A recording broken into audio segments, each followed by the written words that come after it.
everybody. I'm going to get on here, like I said, every day. I'm trying to get this channel built up, and it's very important to me, and I'm going to work as hard as I can to do it. But anyway, today's topic is I want to talk to you a little bit about, I have, mentioned a little bit about some health issues that I've had, and I'm going to share those with you as we go along. But today I'm going to be talking about a disorder that I was diagnosed with in 2013, and it's called lupus.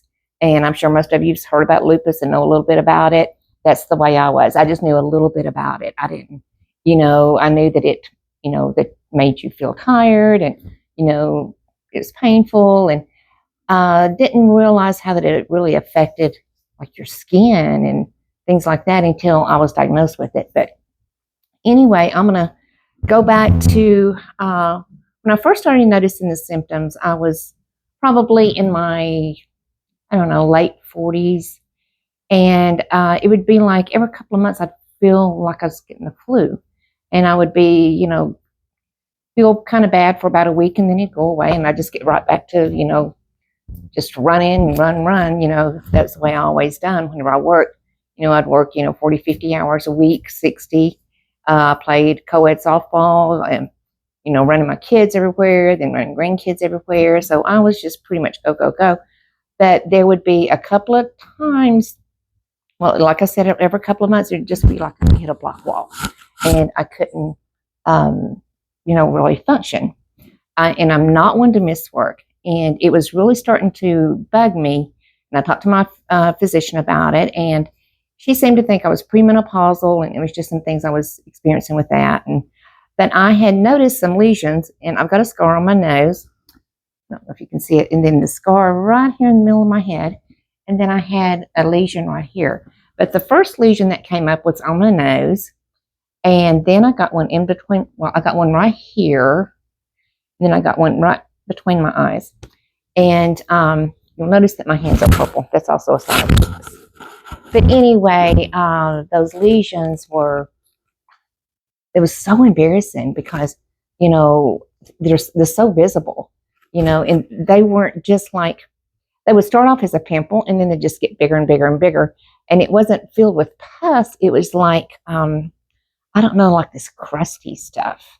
And they oozed. And whenever I'm an excessive picker, I had to keep my fingernails clipped all the time because I was constantly wanting to pick at them. And the one on my nose, the one here healed at first, and then the one on my nose, it kind of go in and out, go away and come back. The one in between my eyes just kept getting bigger, bigger, and bigger. You can see here on my eyebrow where I've got a little bit of scar too, where that stayed so swollen for so long. Anyway, I had these lesions probably a good 10 or 12 years. They were very embarrassing. People, most people wanted to be nice about it, but I could tell people was looking at me. And I worked in an office, where I had clients coming in and out all the time. And I could tell sometimes when they're sitting across the desk from me that they're looking at me. And, sometimes I just go ahead and explain it to them and at the time I didn't know what it was. I just thought it was some kind of dermatitis or something. And I was going to a dermatologist, and she thought it was a dermatitis. She thought that I was just an excessive picker. And, but anyway, they would get really gross looking. I had people ask me if I had Mercer. I had people ask me if I'd been in a car wreck, because, it was just right in the middle of my face. And I've got some pictures. I'll put those up at some point. But, it was a very challenging time. And anyway, I was going to the dermatologist, and she told me I was an excessive picker and never tested them for skin cancer or anything like that. And there was one physician's assistant that worked in my doctor's office, and she's like, I think we need to be checking that for skin cancer. And then my doctor say, no, that's not skin cancer. And so I had Googled it, and the first thing that came up was lupus, and I mentioned it to my doctor. And she goes, no, it is not lupus. She goes, Teresa, you've got, too much energy. Well, she didn't really say it like I'm saying it here, but she just, no, it's not lupus. And so then my symptoms seemed to start coming more frequently. And, like I said, I was menopausal and stuff, but then by this time I was getting on past the menopause. And I'm like, something is going on. Well, in 2012, my sister passed away suddenly. And so after she passed away, it was just devastating to me. And because it was, well, for one thing, I lost my sister. Another thing, it was just a very, very difficult time for me. I just couldn't seem to get past it. And I, kept going to the doctor because I just felt bad all the time, and I cried all the time. And she, said that I just had excessive grief, because she knew how close we were, and so on and so forth. But I was working at a state office about 25 miles from my house. And so I would have to get on the interstate to get home. And I was getting so bad with like these symptoms, and I was just so tired, and I just had this brain fog, that would just hit me, especially at the end of the day, especially at the end of the workday. And I would, get in my car and I'd just be exhausted. And of course, I was grieving over my sister, and I just had so much going on that I would be getting off the ramp to come to my house in my town, and I couldn't remember driving from the town that I just left. And I would be on the interstate at times, and this is dangerous. And I could not, I would get in a brain fog, and I would change lanes and pull out in front of people. And knowing, it's just kind of weird because it just, to have things like that happen to you, you're thinking, what is this? I mean, I just pulled out in front of that car. And so anyway, I ended up, going to my doctor, and I said, I was telling her about these severe brain fogs I was having, about, pulling out in front of people. I said, I'm afraid to even drive sometimes. And so I got to where I wouldn't drive if I was feeling, the least bit exhausted. Well, I was in trouble because I was working in a town 25 miles from my hometown. So anyway, I got back into my hometown, and I just kept getting worse and worse and worse, and I knew that I was grieving from my sister, but I also knew something was going on. And anyway, I went to the doctor. She ran a bunch of labs on me, and she called, or the nurse called and said, well, you have Sjogren's. And I said, well, what's that? She goes, well, do you notice that you've got dry mouth, dry eyes? And I go, yeah. And she goes, well, that's one of the main symptoms it is. So, of course, I Googled it and found out it was a cousin to lupus. And so, anyway, my doctor, around this time, I was like, whenever I got diagnosed with Sjogren's, I was like, well, my doctor suggested I go to a rheumatologist, so I go to a rheumatologist. And the rheumatologist, the very first thing she said is, we need to biopsy those lesions on your head. And I thought it was odd, the rheumatologist saying something like that. Well, she asked me, had they ever been biopsied? And I said, no. And she says, well, we need to biopsy them. She biopsied them, and it came back with lupus cells. And, and she seemed to think that I'd had lupus probably at that time. She said she thought it was probably undiagnosed for about 20 years. Because when I started, telling her my story and how that things were going. And the thing about lupus is that, you have what's called flare-ups. And until you have a full-blown lupus, the way I understand it, and trust me, I'm just going by what I've been told, and a lot of this information, a lot of rheumatologists don't agree with each other, or a lot of scientists don't agree with each other, but I'm just telling you how I felt. And so anyway, I go on medication for it to slow down, some of the symptoms, like all this inflammation that was gathering and stuff, but I was still, and the medication made me sick, made me feel bad. And every time I go to the rheumatologist, they pull all these blood samples and then want to try me on this new medication, so on and so forth. And I just don't do well with medications. Number one, I've got a very sensitive stomach. And number two, some of these medications are pretty dangerous and can cause some pretty serious side effects. And so I was like, I just don't know if this is the route I want to take. But, I was just wanting to feel better. And so anyway, what the rheumatologist thought is that I had lupus probably, and that I went undiagnosed for around 20 years.